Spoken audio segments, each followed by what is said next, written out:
Batteries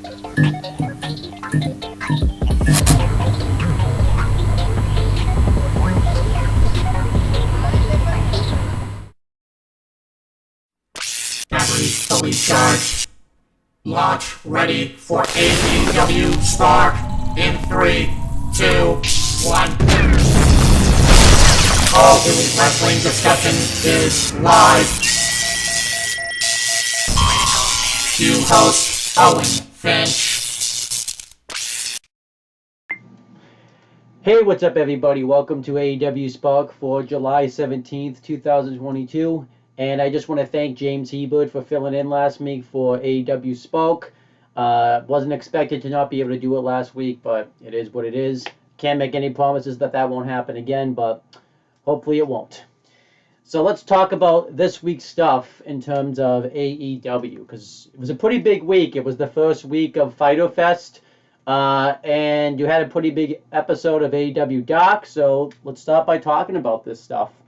So we're going to start with AEW Elevation. Let's get right into it. You had Tony Schiavone and Caprice Coleman actually on commentary this time around. I thought they did pretty well together. This may be an unpopular opinion, but I'm not the biggest fan of Caprice Coleman on commentary. It depends on who he's paired with. I don't really think he's all that good with Ian Riccaboni, which I'm kind of happy I'm going to ROH Death Before Dishonor live, because I won't have to hear that commentary team. I think he was actually pretty damn good with Tony Schiavone. I think he's actually pretty good with Excalibur, and I think that's about it. But yeah, let's start off by talking about the show. It was episode 71, and it kicked off right with the match. It was Emi Sakura versus Paris Vendale. Emi Sakura absolutely destroyed Paris Vendale. Really nothing to talk about there. She ended up hitting the Tilt-A-Whirl backbreaker for the win, and that was about it. Then we had the next match. It was Dante Martin versus J.D. Drake. I've always wanted to see these two go at it with each other. We never really get to see it, and it's really a shame that J.D. Drake really isn't being used to his potential. I've said this before. They should be signing his tag team partner with the Workhorsemen. I believe his name is Mark Hitchman, I believe his name is, but don't quote me on that. But basically, whoever that guy is, they should sign him, and they should just be the tag team. And they should remove him from the Windman immediately, because he does not fit that group at all. But these two had an entertaining match here. J.D. Drake destroyed Dante Martin throughout much of this matchup, but eventually Dante Martin ended up hitting the nosedive for the win, and Dante Martin ended up getting the victory here. But it ended up being a really entertaining match. Then we had JC versus Julia Hart. This is more Julia Hart probably trying to learn how to wrestle in the new world that she's in, and she destroyed JC here. And no, this isn't John Cena, so let's get out of that right now. Completely different person. And Julia Hart made her tap out with almost like a Windsor Saturn with a legs hook type of thing. It was actually pretty cool. Then we had Ethan Page versus Colin Delaney. I always enjoy seeing Colin Delaney. I like when they put him back from time to time, whether it's WWE or AEW. He looks pretty strong here. He actually took it to Ethan Page throughout much of this matchup, but eventually Ethan Page hits the Eagle Driver, the Razor's Edge for the win. The Eagle's Edge, that's what it's named. And gets the victory here, which obviously makes sense. You don't really want to have Ethan Page lose. Then we had Anna Jay versus Shauna Reed. And at this point, what's his name? Oh, not Peter Avalon. What's the guy's name? It's the other guy. He's the other guy that's in the Nightmare Factory. I'm blanking on his name right now. Let me look it up real quick. This is what we got. Anthony Ogogo. I don't know why he blanked out his name right there. Anthony Ogogo joined the commentary team because of what the main event was going to be. But Anna Jay ended up making Shauna Reed tap out to the Queen Slayer. She actually did a cool thing where she turned Shauna Reed into the Queen Slayer. It was pretty cool. Then we had QT Marshall and Aaron Solo versus Best Friends. And this match was very good. I really enjoyed this match. It was probably one of the best matches I've seen Aaron Solo and QT Marshall have against each other. And it was really back and forth. Really, any team could have won this. I actually thought the Factory was actually going to get a win, but it was not to be. And eventually, the Best Friends hit the Strong Zero onto Aaron Solo for the win, and Best Friends get the victory here. Makes sense. They're a top tag team in AEW, and you want to have them win, so that made sense. And that was AEW Elevation. It was a pretty decent show. Some nice action and stuff like that, so I enjoyed that. Then we had AEW Dark, and this is probably the biggest episode of AEW Dark I think they've ever had, at least for a while anyways. It was episode 152. We had the commentary team of Excalibur and Taz, and yeah, we had like 2 matches outside of AEW that they aired on this show. One was in Japan and one was in England, so it was pretty cool. The first one was an AEW Women's Championship Eliminator match. It was Mio Yamashita versus Thunder Rosa. We've seen Mio Yamashita on AEW before. And yeah, this aired on in Tokyo. It was in Shimmer's pay-per-view special that they had recently. It was a week ago yesterday. This was pretty cool. I like the fact that they did this. You know, it makes sense to do this because you have one of your AEW representatives over there, and the partner with AEW. Why not show the match? And there was a reason they showed this match, I think. Because if Mio Yamashita won, she was going to get a future shot at the AEW Women's World Championship. And they ended up having a hell of a match. Mio Yamashita and Thunder Rosa started off by chain wrestling with each other. Eventually, Thunder Rosa ended up getting the heat in the match. She had a back suplex into the apron right onto Yamashita after a drop kick through the ropes. And then Yamashita immediately followed it up with a big boot to the head. That was a little goofy that, she was just right back up after getting back suplex under the apron, but I am willing to overlook that. And these two just really went at it with each other. Thunder Rosa went for the Fire Thunder driver, but Yamashita got out of it. Yamashita ended up hitting the Pile driver, but she got out of it, whatever her finish is. And then eventually they both started exchanging roll-ups, and Yamashita actually rolled up Thunder Rosa and got the victory. I didn't see this coming. I was thinking that they were going to just have Thunder Rosa win, and that'd be that. But they actually put over Yamashita, so that means now Mayu Yamashita is going to get a future shot at the AEW Women's World Championship. And I like this. Every once in a while, you have to do this once in a while to kind of make the eliminator matches matter, to show that the champion could slip up and lose the eliminator matches. Because it would get too predictable if the champion just won every time. And I don't necessarily hate this. Because you can get a rematch out of this, and I think we're probably going to get the rematch. If I had to make a guess, we're not going to get it this week because they haven't advertised it, but we're probably going to get it either on Rampage, maybe next Friday, or on next week's Dynamite. So that'll be a fun match, though. I'm looking forward to it. And then and they had and for the 2 matches that aired outside of AEW. Taz and Excalibur did commentary for it, and they were making jokes about the fact that they kept flying to these venues really fast on Excalibur's private jet. It was pretty funny, but obviously the commentary was just voiced over and stuff. Then we had Private Party versus Bear Country. This match was really entertaining. Bear Country and Private Party were the perfect tag team to go up against each other. You have Bear Country, who's the powerhouse tag team, and you have Private Party, who's the cocky heels, but also the high-flying tag team. Bear Country, dominated Private Party throughout much of this matchup by hitting various power moves onto each member of Private Party. Eventually, Private Party got the advantage when they hit the silly string onto Bear Bronson, and they got the heat on him for a while, and then eventually Bear Broder made the hot tag, and he ended up tagging back in Bear Bronson, and they went to charge at him in the corner, but I believe it was Isaiah Cassidy took out his legs, and eventually Private Party ended up hitting the 450 splash for the win.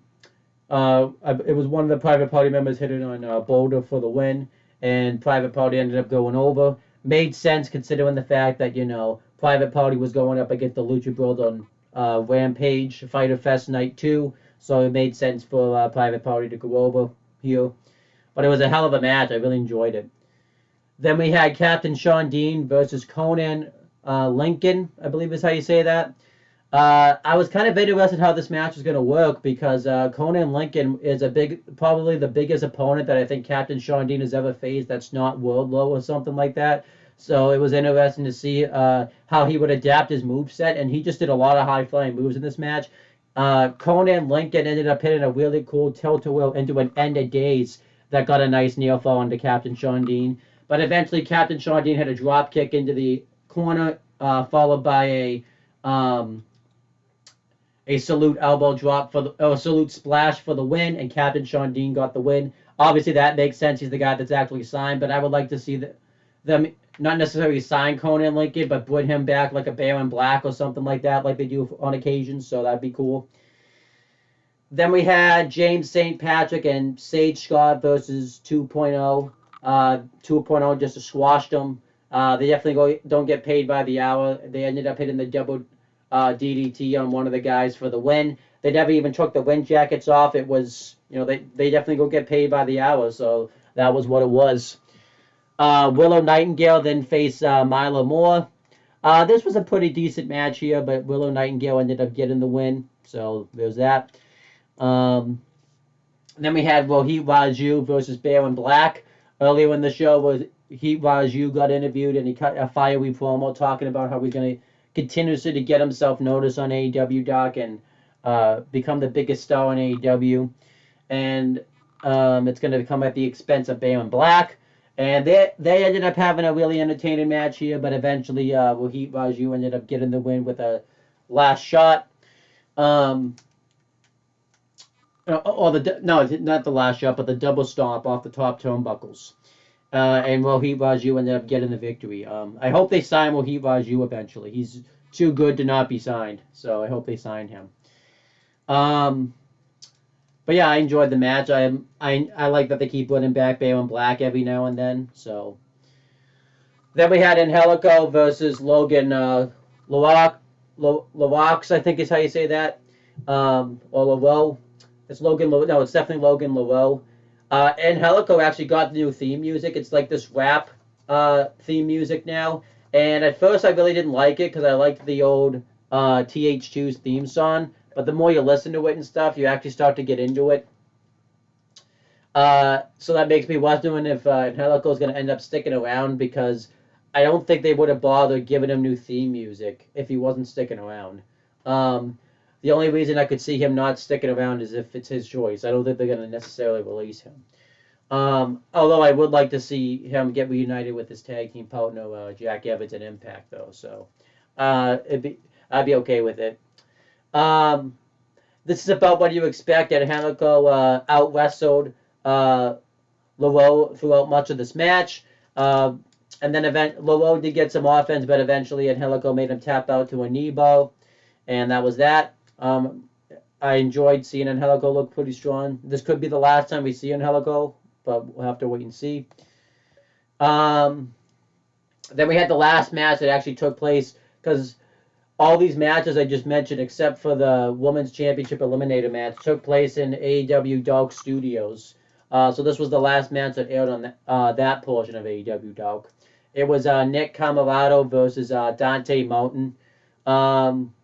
I really enjoyed this. It was about it was a little bit better than the JD Drake match, but it was about the same style, except Nick Camarado was bigger and stuff. Nick Camarado just destroys Dante Martin throughout much of this match. He fall-away slams him into the, not the barricade, but like the part of the ring that like holds up, because on AEW Studios they come out to the tunnel and they have to go down the stairs, and there's this like platform that's like in between it, and that's what he went into. And then Nick Camarado actually hit a flying knee to the back of the head of Dante Martin. I did not expect Nick Camarado to do something like that. Eventually, Dante Martin started to make a little bit of a comeback. He hit a really cool high crossbody followed by a moonsault. He went for the nosedive, but Nick Camarado countered it. And eventually, he hit a Lamati Straw Cradle onto Nick Camarado for the win and got a roll-up victory onto Nick Camarado. Afterwards, QT Marshall and Aaron Solo, who were out there representing the factory, attacked Matt Sydal, who was in ringside for Dante Martin, and Dante Martin as well. And Fuego del Sol ended up running out with a steel chair to make the save and sent the factory packing. And so I imagine either on Elevation or Dark, maybe on the next episode, we're going to get a 6-man tag team match with all these guys, where obviously the factory will lose because they never win any matches. So that was the main event for AEW Dark, at least in the studios version. We have the actual main event, though. It was the first defense of the All-Atlantic Championship. It was Pac defending against Shota Umino, and this ended up taking place at Rev Pro, which was kind of cool because that's where Will Ospreay is the world champion of right now, so I enjoyed that it took place there. I was interested to see who the crowd was going to root for, because I think Shota Umino was meant to be the babyface, but considering the fact that it was kind of in Pac's hometown, and I don't even know the last time he's even wrestled in his hometown, because it's been a while, I think. I think the last time he's probably wrestled in his hometown was when he was the when he was the Cruiserweight champion, I think, in WWE. But I don't even know I don't even remember what the match was. I'm pretty sure that's the last time he's wrestled in his hometown. Well, I guess he did wrestle in his hometown right before he came to AEW. I remember the first technically AEW match was when he wrestled Heyman Adam Page on the YouTube channel. I believe that was the last time he's wrestled in the UK. Unless he dropped the title that he had right before he came to AEW. So that was probably the last match he had, actually, was when he dropped that championship that he had right before he came to AEW. And so, it was really cool to see this. They both started exchanging chain wrestling holds. Shota Umino got the advantage on Pac, but eventually Pac got the advantage. And I liked the way this match was worked, because Pac, because he was a veteran, was out wrestling Shota Umino throughout much of this matchup.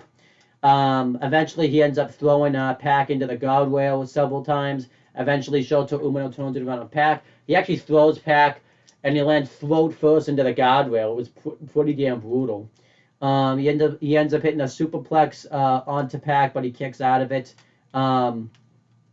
Pac hits a moonsault to the outside, and then throws him into the ring, hits a missile dropkick, but Shota Umino kicks out.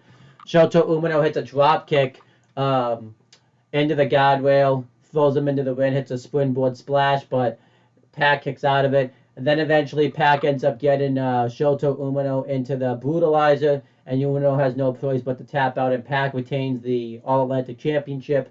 That made sense. You just had Pac win the title. There was no reason for him to lose it. But I thought Shota Umino had his coming out party here. You can make the argument he also had his coming out party at Forbidden Door when he was in that 6-man tag team match. But I think this was really his coming out party, because this was a singles one-on-one match, and he really ended up taking it to Pac. And he's on his excursion right now since he just graduated from the Young Lion class of New Japan, and I'm interested to see what they do with him in New Japan. I hope they do right by Shota Umino. And if New Japan doesn't, because I don't expect him to get a big title for a while, AEW could be his future home. So that'd be good interesting. And that was AEW Dark. I really enjoyed it. I enjoyed Private Party versus Bear Country. I enjoyed Rohit Raju versus Baron Black, Nick Camarado versus Dante Mountain, and I enjoyed the two, the Women's Eliminator match and the AEW All-Atlantic title match. I enjoyed that. let's talk about Dynamite now. It was Fyter Fest Night 1. We had the commentary team for the first hour, Excalibur, Taz, and Tony Schiavone. And then for the second hour, it was Excalibur, Taz, and Jim Ross. I think this is how the commentary team's going to be. I don't know why they've made it this way now. But it is what it is. I really don't hate it, though. I enjoy hearing Taz, Schiavone, and Excalibur together on commentary, so I like it. It kicked right off. We had the TNT Championship match. It was Wardlow defended against Orange Cassidy. I was kind of interested to see how this match was going to go because Wardlow's been a killer lately, where he's just been destroying everybody. But I was also wondering if they were going to have, Orange Cassidy get destroyed, or if he was going to get some offense in. And, they surprised us because what ended up happening was they did Best Friends did a video promo, and they talked about how they were just going to cheat in this match. So right away, Orange Cassidy ended up putting his hand in his pocket to play mind games with Wardlow, but Wardlow took him out, and he actually ripped the insulins of the pockets off of Orange Cassidy, and he took his straps down, and Orange Cassidy ended up putting his straps back up, which was funny. Best Friends started distracting the referee, and Trent went to hand Chuck Taylor went to hand Orange Cassidy a chainsaw, but the referee wasn't having any of this and kicked Best Friends out. Orange Cassidy went for the Orange Puss. Wardlow reversed it. He hit the Orange Kicks, but Wardlow wasn't having any of this. He went for the powerbomb. Orange Cassidy rolled out of the ring, and they played a game of cat and mouse for a bit. And Wardlow saw what Orange Cassidy was setting him up for, and pulled out Dan Housen from under the ring, and he went to powerbomb him. But Dan Housen was too afraid. He went to curse Wardlow, but saw that Wardlow was big and muscular, so he wasn't having him, and he just took off. Orange Cassidy had a suicide dive through the rope, but Wardlow caught him and threw him into the post. And then Wardlow dominated Orange Cassidy for a bit, but Cassidy mounted a comeback. He had a spinning tilt-a-whirl DDT, but Wardlow kicked out. Wardlow went, Orange Cassidy hit the orange punch. Wardlow kicked out. Wardlow ended up hitting the F10, and Orange Cassidy kicked out of it, which was the first time I think anybody's kicked out of that move, which is huge.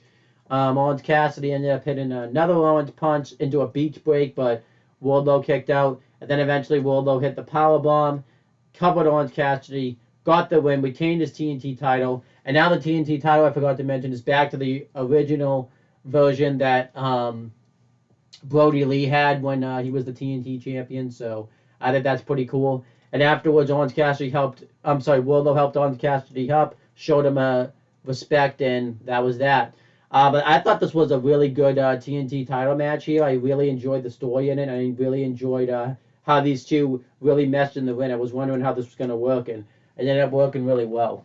But I think this is stuff that can bring that TNT title back to prominence, because I think ever since the ladder match that Sammy and Cody had, the TNT title hasn't been seen as the same. I know Sammy had some good matches with it when, like with Darby and stuff like that, but I think once the Ty Conti stuff got into the mix and the Scorpio Sky story was going on and they were flip-flopping the title, it was getting to be kind of weird stuff. So I like the fact that we're going to get this now, so I'm interested to see what Wardlow will do as TNT champion. Then Chris Jericho came out to cut a promo. He talked about the challenge that Eddie Kingston made for the Barbed Wire Everywhere match. And Chris Jericho talked about how Eddie Kingston isn't a liar. He's just a loser. And he says that he's going to make it. He talked about how Eddie Kingston's going to make Chris Jericho bleed for his friends. But everyone that's been friends with Eddie Kingston have had bad things happen to him. And he mentions everybody, basically all the things that have happened to him. The only one he really mentioned was Moxley, because nothing really bad has happened to Moxley, really. He talks about how Chris Jericho has been in a barbed wire everywhere match before once in Canada, and he has said that he reveled in it, and he said that he's going to use that to drown Eddie Kingston in the barbed wire and finish him off for good. And he talks about how he's not just going to bring any Chris Jericho to the barbed wire everywhere match. He's going to bring the Painmaker, and the Painmaker has never lost a match in AEW. So I'm interested to see what they do with that. I thought it was a hell of a promo from Jericho. And then Eddie Kingston was backstage and basically cuts the same promo that he's been cutting, but it was still really good because, it's Eddie Kingston on the mic, and he's really good. And then we had an an interim AEW World Championship Eliminator match. It was Konosuke Takeshita versus Jon Moxley. A hell of a match here. William Regal was on commentary for this match. Jon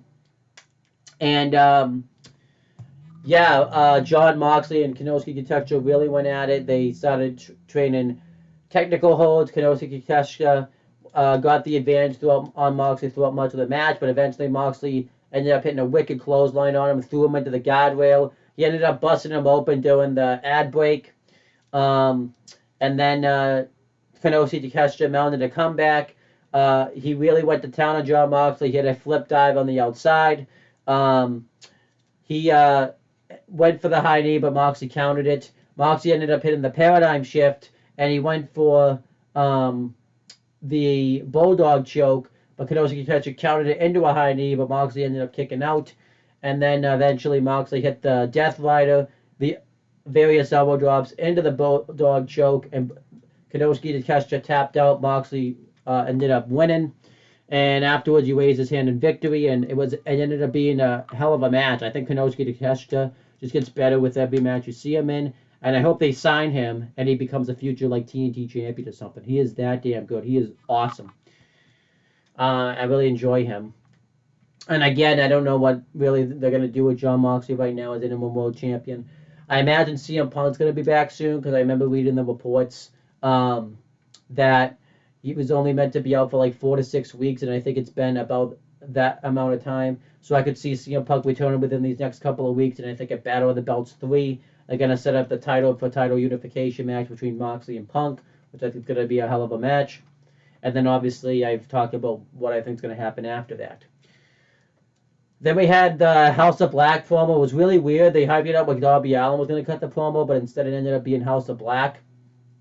And they talked about how Darby Allin made a bad choice by going up against the House of Black, and his choices are going to have consequences, and it's going to be his suffering is going to be that consequence, pretty much. And they showed at like a promotional event that Brody King ended up attacking Jon Moxley and powerbombed him. I like that they did the angle. It shows that stuff happens outside of AEW. I just wish they would have actually showed the full attack like on YouTube or something, because they basically just kind of told you that it happened. Obviously, they have to deviate to this feud because everyone in the Super Elite's injured right now, so they can't really finish that storyline.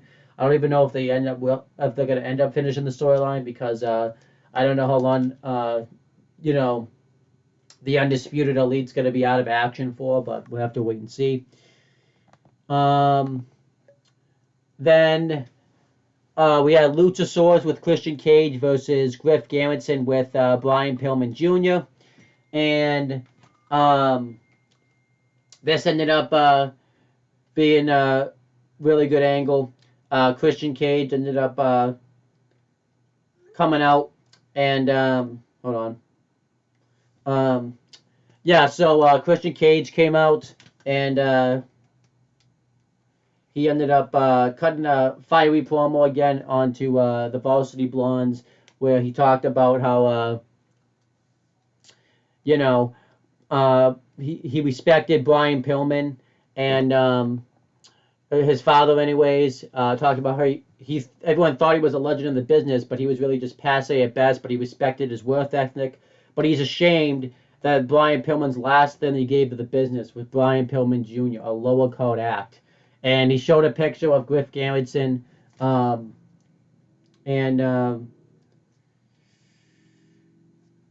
showed a picture of Griff Garrison, and he mentioned to Luchasaurus that he looks like Jungle Boy, and this set off Luchasaurus. He went to the ring, obliterated Griff Garrettson in this match, hit 2 choke slams on him, and then afterwards, he ended up actually in this match doing this bit he did to Matt Hardy last week, where he put his Griff Garrettson's head against the post and hit a big boot to it, which I hope he adds to his arsenal permanently, because I think that's awesome. And then he went to chokeslam Griff Garrettson through the table ringside, but Brian Pillman Jr. tried to put a stop to it, but he failed. He ended up chokeslamming Brian Pillman Jr. onto Griff Garrettson, not once, but twice, and the second time the table broke. So this was a hell of an angle. I'm really enjoying the pairing of Luchasaurus and Christian Cage as a tag team, and I actually like this duo. And when Jungle Boy comes back, I think you're going to get some money from this. So I like it. Then the Jericho Appreciation Society did an interview, and they talked about how they don't think it's fair that they have to be suspended above the ring in a shark cage during the barbed wire massacre or whatever next week. But yet everybody else can just roam free on Eddie Kingston's side. But they say it's fine, they'll do it. And then Daniel Garcia says that that's exactly going to be the case. You're going to have to keep, him in a cage because that's what it is. And says that he's going to take Willa Yuta's ROH Pure Championship. The thing that, defines Willa Yuta. I like the promo. It was kind of weird that they mentioned, because the way that Daniel Garcia said it made it sound like he was issuing the challenge for ROH just before Dishonor when the match has already been official. So it was kind of weird how they did that, but whatever. Then we had A-Man Adam Page get interviewed, and he really didn't say all that much. John Silver and Alex Reynolds came up and challenged the Kins of the Black Throne to a tag match on Rampage, and that was that. They really haven't had a lot for Heyman Adam Page to really do since Forbidden Door. I think because everyone keeps getting injured. So it's really kind of weird. I kind of hope they find something for Heyman Adam Page. I wonder if he was meant to have a rematch with Punk, but because Punk isn't there right now, it didn't end up going through. So I wonder if they're just kind of spinning their wheels with Heyman Adam Page.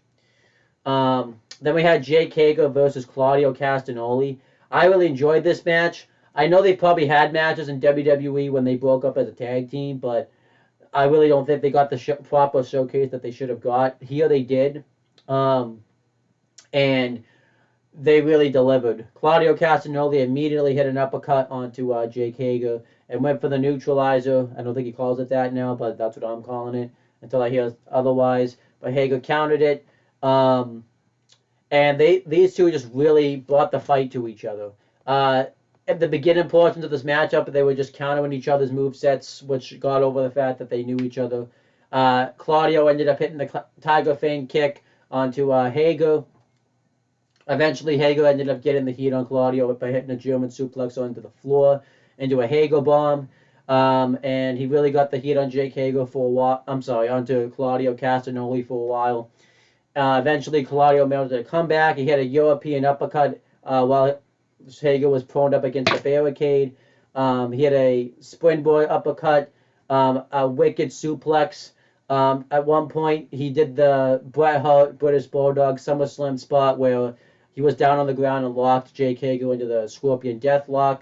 But 2.0 ran out, and Claudio fought them off. Hager ended up hitting a Yoranagi, but Claudio kicked out. And then eventually, Claudio Castagnoli knocked Hager again into the sharpshooter, knocked off 2.0 again off the apron, then hit a wicked uppercut into the arms cross powerbomb for the win. And Regal was on commentary for this match too, by the way. And Claudio Castagnoli beat Jake Hager, which obviously makes sense. It was his first match on AEW Dynamite. He obviously had to go over here. And I actually like that they made both guys look strong. They really made Claudio look strong too. The fact that he was at a 3-on-1 disadvantage and still ended up pulling out a win. So I liked this a lot. Hook got interviewed, and he really didn't say all that much. So that was about it. Then Thunderstorm got interviewed, and Thunder Rosa basically said that the match between Miyu Yamashita and her is going to happen at American soil at some point. So, like I talked about, it's either going to be on Dynamite or Rampage this coming week. Uh, and then they talked about the success as a tag team, and then Dr. Britt Baker, DMD, and Jamie Hayter came up, and Dr. Britt Baker talked about how she wanted to stay away, but to be such a role model and give other women opportunity, but without her, the women's division suffers. And she talked about how they think that they're a successful tag team when they're just a flash in the pan, and they essentially challenged them to a tag match without really challenging them to a tag match. And they say say they have the perfect cure for a thunderstorm, and that's a sandbag, and that's obviously a reference to the news and reports that came out last week when Thunder Rosa was supposedly sandbagging Marina Shafir. I'm not really going to talk about it because it's really not worth talking about. But that's basically what the reference was. So I enjoyed that AEW actually did something with it. Then we had Serena D versus Anna Jay. I thought these two had great chemistry with each other. It was obviously a very technical match. But eventually Serena Deeb locked Anna Jay into the Serenity Lock and made her tap out. There was actually a point where I thought Anna Jay was going to win when she locked in the Queenslayer, and I thought Anna Jay was going to make a tap, but it was not to be. And then Serena Deeb kept the Serenity Lock locked in, but eventually Mercedes Martinez ran out and chased off Serena Deeb, so that was that. I really enjoyed the match, though. Later in the show, Anna Jay got interviewed, and Ty Conti pretty much came up to her and talked about how that was her first match on AEW Dynamite all year, and she was a failure, and talks about how she likes Anna Jay, and says that she needs to make the right choices to get her career on track. So I imagine we're going to get a feud now between Ty Conti and Anna Jay, which I think makes all the sense in the world because there's a lot of history there since they were BFFs at one point. So there's a lot you can do with that. So I'm looking forward to see what they do with it. The baddies also got interviewed, and they basically talked about how they are going to take care of Athena and Chris Statlander. And the biggest thing about this is Jade Cargill is really not a fan of the new baddie that they now have. I forget who it is, but the new baddie they have on board now, so that she's basically going to be a lackey. So we'll have to wait and see how that goes. Then Jay Lethal talked about how he's going to take Samoa Joe's ROH World Television Championship. And then we had the main event. It was the Triple or Nothing match for the AEW World Tag Team titles. It was the Young Bucks defending against Ricky Starks and Powerhouse Hobbs representing Team Taz and Swerve and Our Glory. This was a hell of a match. It might be the best match on Fyter Fest either night so far. It was really enjoyable. Even though they had to do the bullshit tag rule where only 2 members of each team could be in the ring, I thought they made the most out of that rule because there was a cage. Pretty much everyone just kind of did whatever they wanted anyways. And what I liked about this match was everyone kind of worked together, even the people on the opposing team. So there was a point where you saw Keith Lee and Powerhouse Hobbs work together. There was a point where you saw Ricky Starks and Matt Jackson work together. And I actually liked how they finally got the spotlight where, each guy faced off with each other and went after their partner. Because they've done this spot like twice now and never got it right. This time they did, where Ricky Starks and each one of the Young Bucks went, "What are you doing?" and slapped each other in the face, and it caused them to get crouched on the rope. So I like that they finally got that right. Swerve Strickland got worked on throughout much of this match, but eventually Keith Lee mounted a hot tag. He actually ended up tossing Ricky Starks into both members of the Young Bucks. Eventually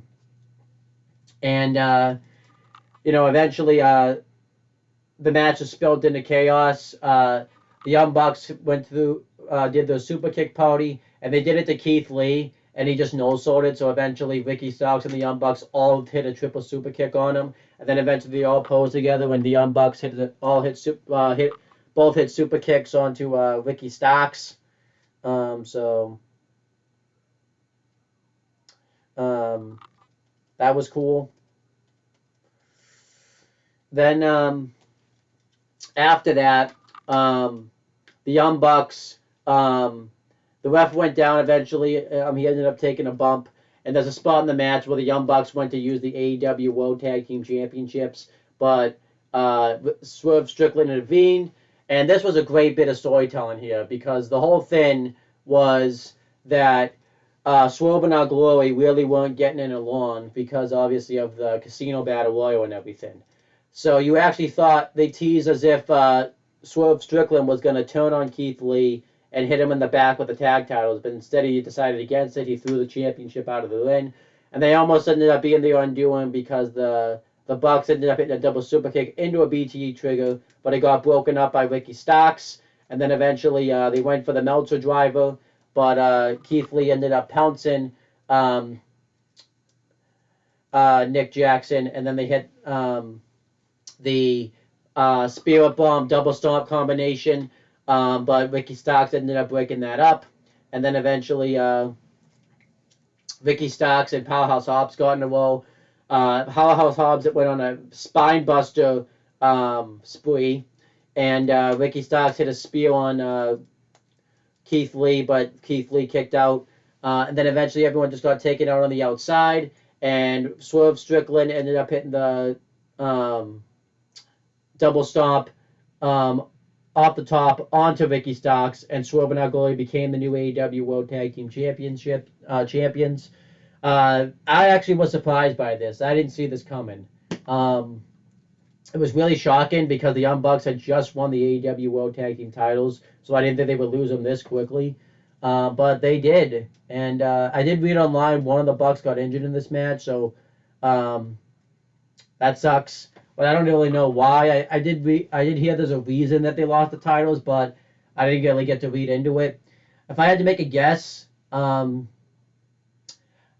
would just say that maybe they wanted to push Keith Lee and Swerve Strickland as a really good, credible tag team. And it's what I've wanted. I've wanted to see Keith Lee get a big push, and it looks like that's going to be what happens because the tag division in AEW is fire.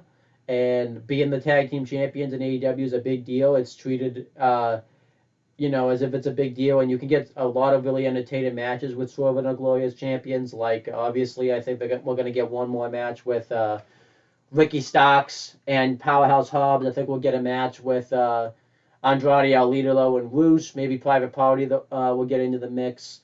So I actually really want to see this. It obviously shuts people up now that people say that there's everyone says that the African Americans aren't really being utilized by AEW. So maybe this shuts people up with that now because now we have a black woman holding the AEW TBS title, and now two black wrestlers are holding the tag title. So hopefully this shuts everybody up now because that wasn't true to begin with. Afterwards, online, they did like a promo where Keith Lee said that he paid tribute to this match to two of his best friends, and that was that. So, yeah, I enjoyed this. I enjoyed Dynamite. I thought it was a hell of a show.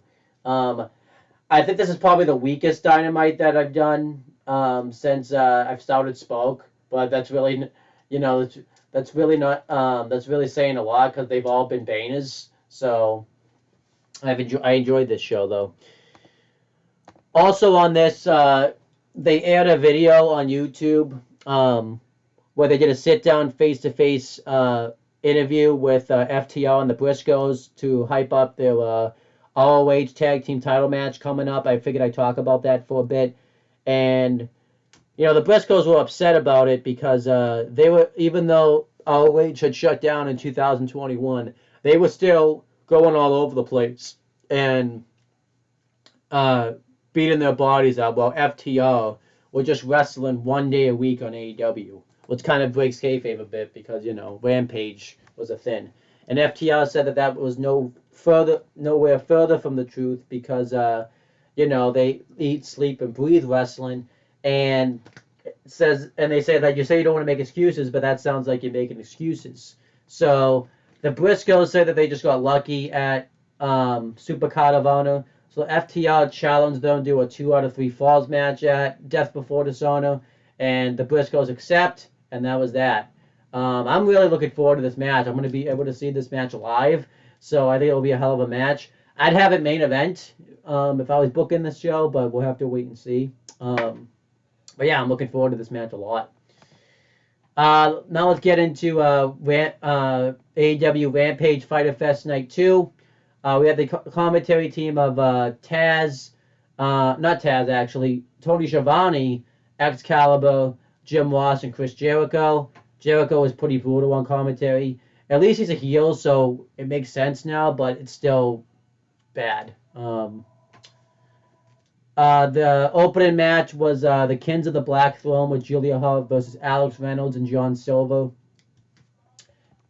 This was a pretty good tag match. We really got over Malachi Black and Brody King.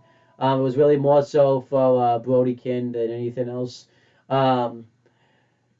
Silver and Reynolds looked decently strong, but this was really to get them over because the Kings of Black ended up winning the match with a power slam into a power driver by Brody King.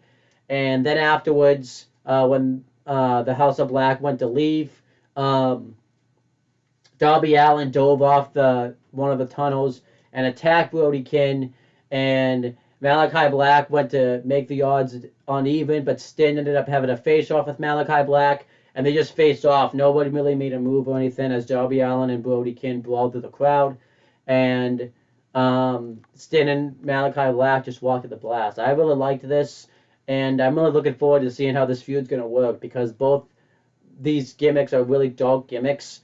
And, it's going to be awesome. So I can't wait to see it.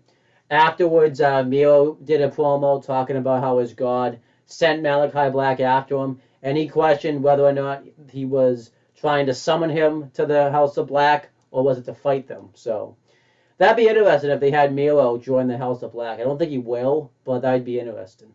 Then we had the ROH World Championship match. It was Jonathan Gresham defending against Lee Moriarty. That tag team, the Gates of Agony and Brian Cage were inside. It was actually Brian Cage's first appearance on any AEW programming. I know you could say Supercard of Honor, but this is the first time he's been on like a Rampage or Dynamite. I think since he lost to Ricky Starks for the FTW title back in October. It's been a long time since he's been on AEW programming. He was kind of a background character, too. It was kind of weird. I really enjoyed this match. I liked that they adhered to the Code of Honor, but eventually Lee Moriarty just ended up popping Jonathan Gresham right in the face. And I'm enjoying heel Jonathan Gresham right now. I wasn't sure if I really would, but he's really coming to his own. And I like it. Caprice Coma was on commentary for this, replacing Tony Schiavone, which I don't think was a good choice, but that's, it's not my call. Jericho was being kind of annoying in this match. He was just really getting himself over more than the match, which doesn't help the match because it's meant to promote ROH, and you have Jericho who's also out there promoting himself. It really didn't help.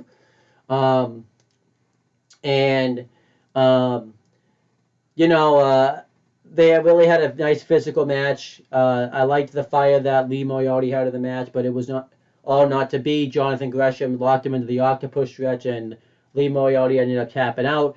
Afterwards, Jonathan Gresham got on the mic and said that he was the best technical wrestler in the world, which brought out Claudio Castagnoli. And now in ROH, Death Before Dishonor, for the ROH World Championship, we're going to have Jonathan Gresham defend against Claudio Castagnoli.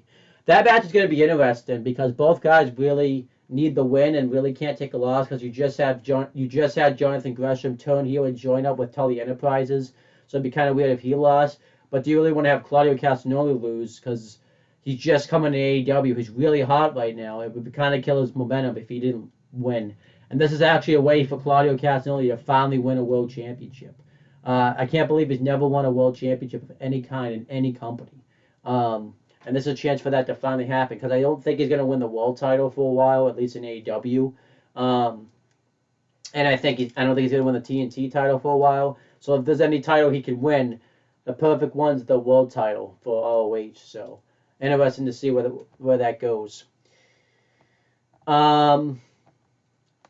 Then Christopher Daniels did a backstage promo talking about how Jay Lethal keeps talking all this trash about how he's laid out Samoa Joe while he's not even in the same state as him. And he says if he continues to do that, he not only will have to deal with Samoa Joe, but he'll have to deal with him. So I'd imagine on Dynamite or Rampage this upcoming week, we're going to get Christopher Daniels versus Jay Lethal, which I'd be interested in seeing.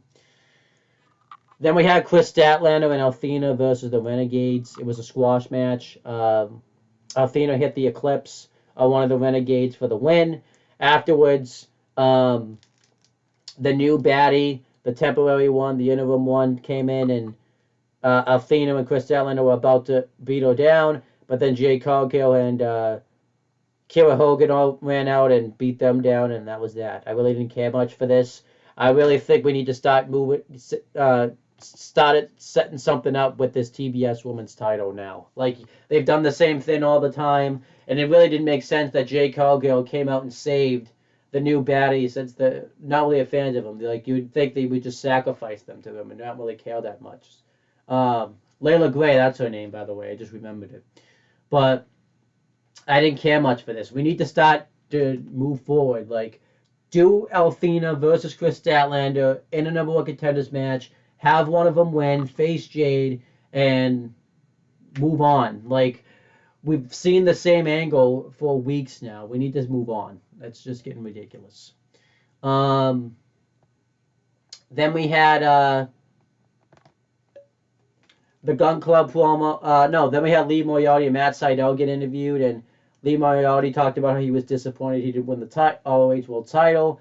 And Stokely Hathaway came up and actually offered to be his manager, saying that he can get Lee Moriarty places that Matt Sydal hasn't been able to get him to. And Matt Sydal ripped up his code and told Lee Moriarty that he has an opponent for him next week, and that's going to be Dante Mountain, and it's going to be a nice, clean match. So that's interesting. I wonder, now that we've had that Stokely Hathaway bit happen, what's going to happen with that. So I'm interested. Then the Gun Club get interviewed, and they were going to explain their actions of why they turned on the Acclaimed. And, Billy Gunn says that, he treated the Acclaimed better than his own son, but eventually he had to let them loose. And then the Acclaimed went out, and Billy said that the reason that they're out there is to scissor him one more time, and they Anthony Bowen super kicked, hit the scissors, and then attacked the Gun Club, sent them packing, and Max Caster did a rap challenging the Gun Club to a match right now, and the Gun Club denied it, so that was that. I imagine that's going to be a future match at some point, and I'm really interested in that. I'm really liking the fact that they turned the Acclaimed babyface, though again, so we really didn't have a choice, and I'm really interested to see what they do as babyfaces. Then we had the main event. It was Private Party versus the Lucha Bros. Hell of a match here. I enjoyed probably the match that they had in the tournament, the Eliminator match in October. I'm pretty sure they had a match in the tournament too to crown the first ever tag champions. I'm pretty sure that they did. I could be wrong though. I'm pretty sure they did though. I'm pretty sure that's when the Lucha Bros beat them. And they had a hell of a match here. Andrade El Idolo was ringside, and eventually the referee distracted the referee. Roos ran out, tried to cause interference, but it was not to be. The Lucha Bros ended up winning, and that was that. I really didn't care much for the finish. I thought it was a bit overbooked, and it made the Private Party look kind of weak since they had interference, still couldn't beat the Lucha Bros. Like, Roos ran out, hit a right hand on Pedro Zero Miedo, or Pedro Oscuros, whatever he's calling him. but then all of a sudden somehow he hit a Mexican destroyer into the package power driver double stomp combination. It was really weird. I really didn't care for that. So yeah, I really didn't care much for that. And that was Rampage. It was actually a pretty good show. I think it's one of the weaker episodes of Rampage I've seen. I thought the main event was an odd choice for the main event. I would have had the title match between Lee Moriarty and Jonathan Gresham main event, especially since they set up Claudio Castagnoli versus Jonathan Gresham. But it's what it is. And then as for AEW for the week, I'm going to give it an A. I don't think it was quite a perfect week. I think there was some issues this week with the TBS Women's Title situation, and I didn't think Dynamite and was as strong as the other times I've seen it, but I'm going to give it a solid A. Like I said, I'm critiquing an A show. That just shows you that AEW delivers most weeks. So now I'm going to go over and do my predictions for this upcoming AEW week. This is going to be the week 2 of Fyter Fest, so I'm really excited to see it. I should be on James Hebert's side 95, James the He-Man Hebert's watch-alongs for both shows, hopefully. James and I don't know, we're going to do a watch-along for AEW Doc. I don't know if we're going to release it as a video or not, but I can talk to him about it and see what happens. But yeah, let's start off by just talking about the show. Started with Dynamite Fyter Fest Night 3. We have 4 matches announced for it. We have Darby Allin versus Brody King. And I actually think Brody King's going to get the win here. I think they're going to really put him over strong, and I think it's going to make him look like a monster that he destroys Darby Allin. I don't think it'll be a squash or anything like that, but I think it will make him look really dominant. And I think you have more legs to the feud if he wins rather than Darby winning. So I think Brody King's actually going to get the win here. And it's going to set up a future match at All Out or something between Stin and Darby versus the House of Black. I could see... I don't know what Buddy Matthews is, but wherever he is, when he gets back into the mix, I could see Adam Page getting involved in this and maybe doing a 6-man tag match. That'd be interesting. We're going to have the Varsity Blondes versus the Alto Express, which is obviously the team up of Luchasaurus and Christian Cage. That's an easy victory for the Alto Express. They're getting so much heat right now. There's no reason at all for them to lose. So yeah, there's really no reason. And I guess they're just not going to mention that Julia Hart turned on them now. They have not mentioned it for the Varsity Blondes. I can't believe they haven't, but they're just not gonna. Then we have Best Friends versus Jon Moxley and Willie Yuta, who will be representing the Blackpool Combat Club. I think that's an easy victory for Jon Moxley and Willie Yuta. That might open the show to get the crowd off hot. Because you have Willie Yuta, who's got a pure championship match coming up pretty soon, and you have Jon Moxley, who's the interim AEW World Champion. I could see at the end of this match CM Punk returning and setting up the title unification match for Battle of the Belts. Selfishly, because I possibly may be going to this show, I would like to see it happen on the July 27th episode of AEW Dynamite, because I would love to see Jon Moxley versus CM Punk live, if I go into it. Then we have what's probably going to be the main event. It's going to be the barbed wire death match with the rest of the Jericho Appreciation Society suspended above the ring in a shark cage. It's going to be Eddie Kingston versus Chris Jericho. I think the reason they're doing the shark cage gimmick is because they're doing Shark Week now. So they're trying to be relevant, which is fine. I personally would have just had them, not necessarily banned from inside, but like...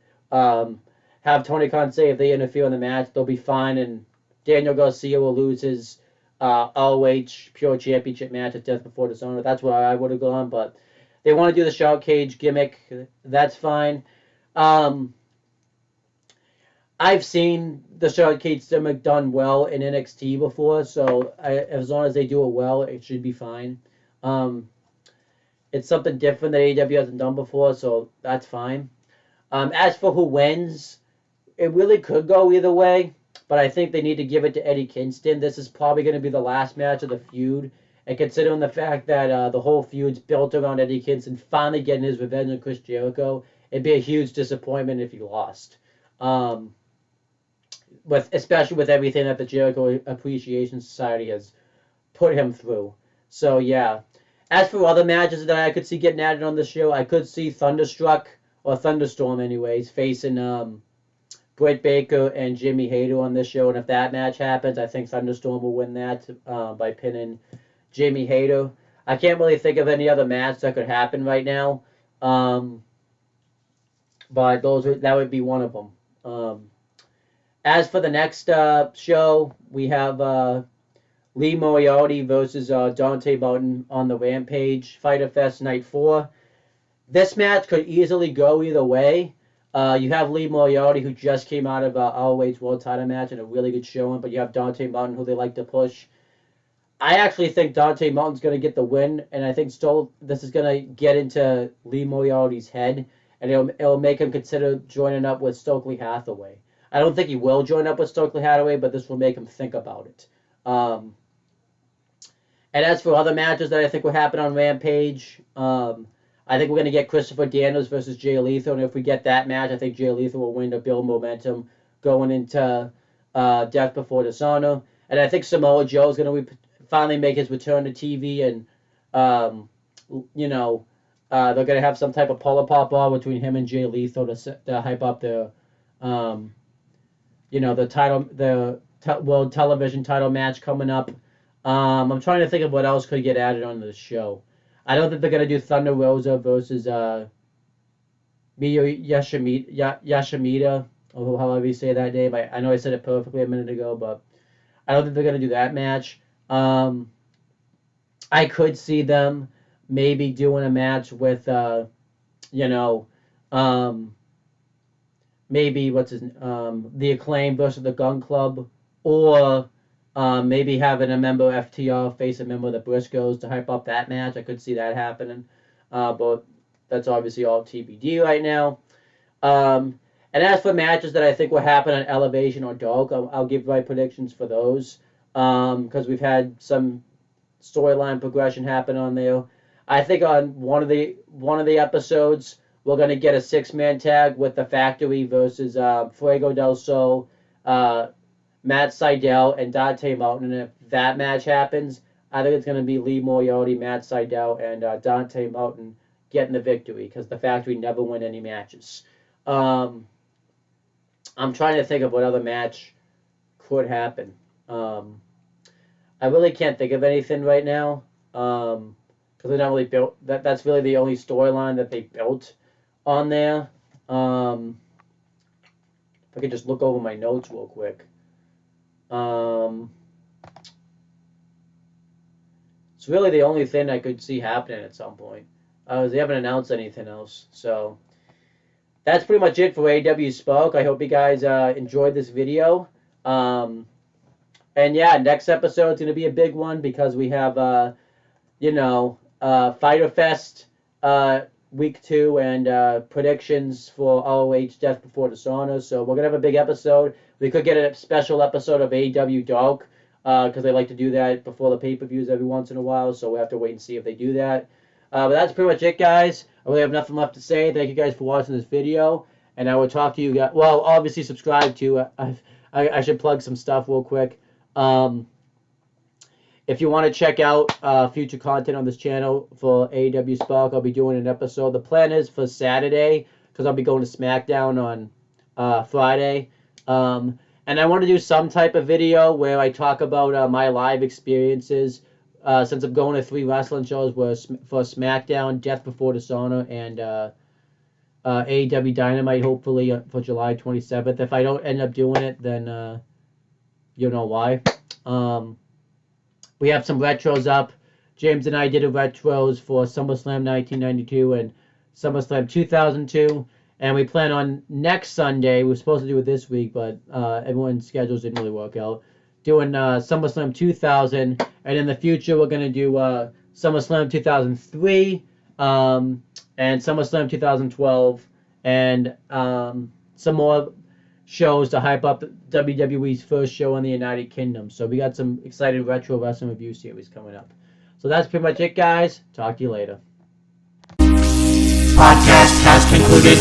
Be sure to check out more group discussion as far as AEW content is concerned, and check out more content from For the Win Productions.